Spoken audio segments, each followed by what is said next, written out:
Welding process में जो surfacing process होता है बहुत ही इंपॉर्टेंट प्रोसेस होता है। सो बेसिकली सरफेसिंग होता है कि किसी बेस मेटल पर उसके सरफेस के ऊपर किसी अदर मेटल को हम डिपॉजिट करते हैं for the alteration of some properties of that base metal. तो उस बेस मेटल का कुछ प्रॉपर्टीज को इनहेंस करने के लिए हम उसके ऊपर किसी दूसरे मटेरियल को डिपॉजिट करते हैं। दूसरी चीज कभी कभी क्या होता है कि उस बेस मेटल को एटमॉस्फेयर के होने वाले जो अटैक्स हैं उनसे बचाने के लिए हम क्या करते हैं, उस पर दूसरे मेटल को डिपॉजिट करते हैं।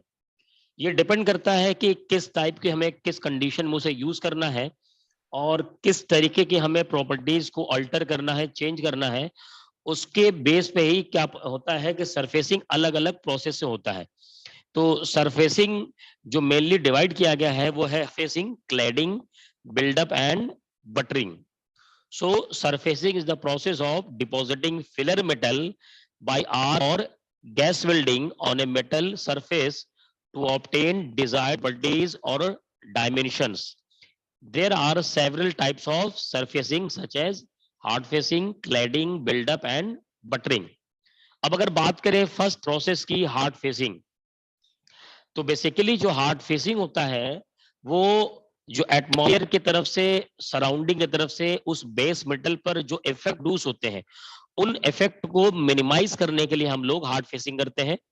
हार्ड फेसिंग में भी हम बेस मेटल पे ही किसी दूसरे फिलर मेटल या किसी डिपॉजिटिंग मटेरियल को हम वहां पर कलेक्ट करते हैं, डिपॉजिट कर देते हैं। और बेसिकली ये होता है इन कुछ ये जो कुछ वियर और एब्रेजन, इरोजन, कोरोजन, इन सब से रेजिस्टेंस प्रोवाइड करने के लिए हम लोग हार्ड फेसिंग करते हैं। यानी अगर कोई मटेरियल ब्रिटल हमारा है, मान लीजिए कि हाई कार्बन स्टील है या फिर मीडियम कार्बन स्टील है, किसी तरीके का हमने आयरन हुआ है और वो हम एक ऐसी जगह यूज करते हैं उस कंपोनेंट को कि वो कंपोनेंट एटमॉस्फेयर के डायरेक्ट कांटेक्ट में आता है और जिस जगह इसे यूज किया जा रहा है वहां का एटमॉस्फेयर ऐसा है कि वहां वाटर के पार्टिकल्स ज्यादा होते है ना, कोरोजन के इफेक्ट वहां प्रोड्यूस इजीली हो सकता है।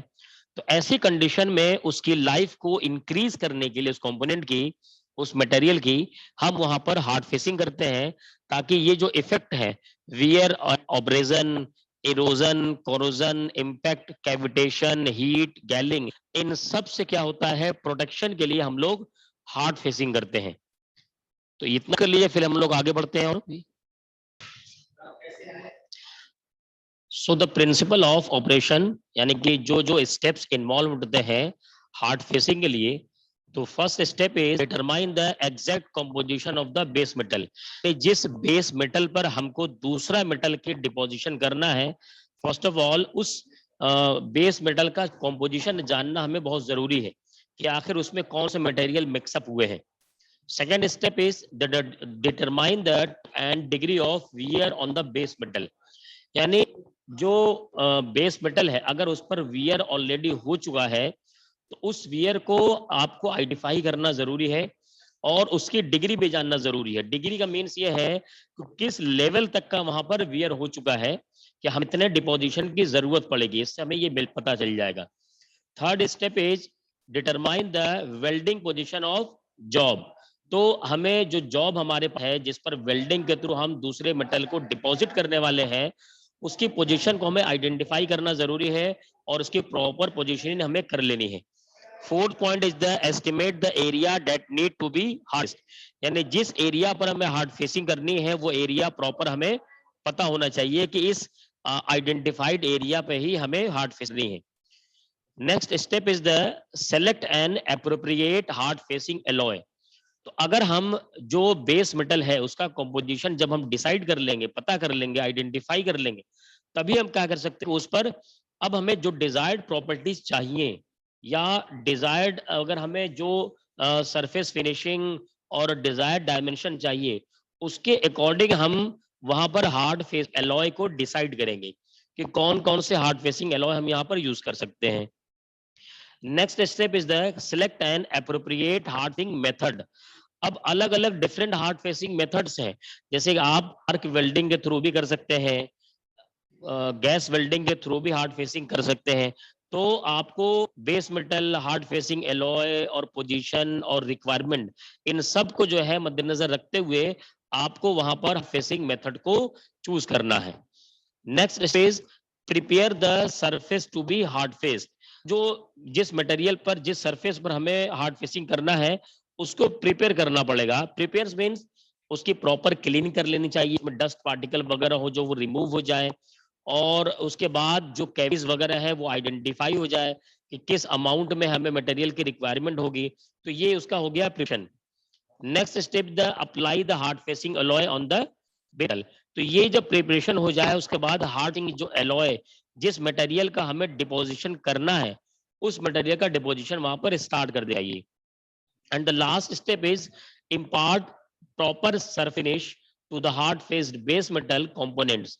यानी जिस बेस मेटल कंपोनेंट पर हमने दूसरे मटेरियल का डिपोजिशन है, तो डिपोजिशन के बाद अब उसकी प्रॉपर फिनिशिंग भी जरूरी है ताकि वो कंपोनेंट कहीं भी यूज करने लायक हो जाए। नेक्स्ट हेडिंग है हार्ड फेसिंग एलॉयज। तो अब जो जो एलॉयज हम यूज करते हैं हार्ड फेसिंग के लिए, डिपोजिशन के लिए, उनमें कुछ कॉमन टाइप्स ये हैं, low alloy ferrous metal and alloy ferrous metal. अब देखिए जो फेरस मेटल होते हैं उन फेरस मेटल के थ्रू हम बनाते हैं, और एलॉय बनाने के लिए हम क्या करते हैं, किसी दूसरे मटेरियल की मिक्सिंग करते हैं।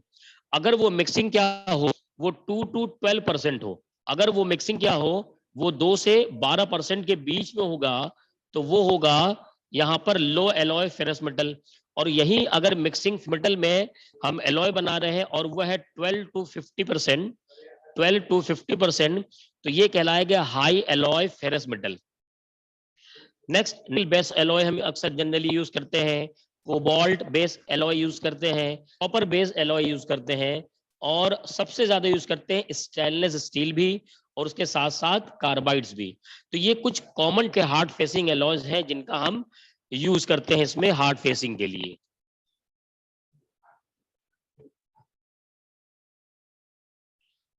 कॉमन टाइप ऑफ जो बेस मेटल हम यूज करते हैं वो है low and medium carbon steel, high carbon steel, high speed steel, nickel alloys, grey and alloy cast iron, brass and bronze, stainless steel, white cast iron and copper. तो देखिए इन सब में जैसे अगर हम हार्ड फेस एलॉयज यानी जिस metals का डिपोजिशन क्या है, ये इनमें से कोई एक सेलेक्ट करने के लिए, या फिर अगर बात की जाए कि बेस मेटल, इनमें से कोई सेलेक्ट करना, तो ये जो सिलेक्शन का बेस होता है वो बेसिस होता है कि हमें सबसे पहले तो जो बेस मेटल है उनका कॉम्पोजिशन पता होना चाहिए, उसके बाद डिजाइन प्रॉपर्टीज में पता होना चाहिए कि कौन से प्रॉपर्टीज की जरूरत है, उसके बाद हमें ये चेक करना पड़ेगा कि जिस मेटल के सरफेस में डिपोजिशन करना है उस बेस मेटल का सरफेस की कंडीशन क्या है, कि कितनी कैविटी हो चुकी है, क्या इरोजन हो चुका है, और कोरोजन कितना आ चुका है। तो ये चीजें जो है आइडेंटिफाई करके फॉर्मुलेट करने के बाद ही हम लोग हार्ड एलॉयज और बेस मेटल्स का सिलेक्शन पाते हैं वहां पर।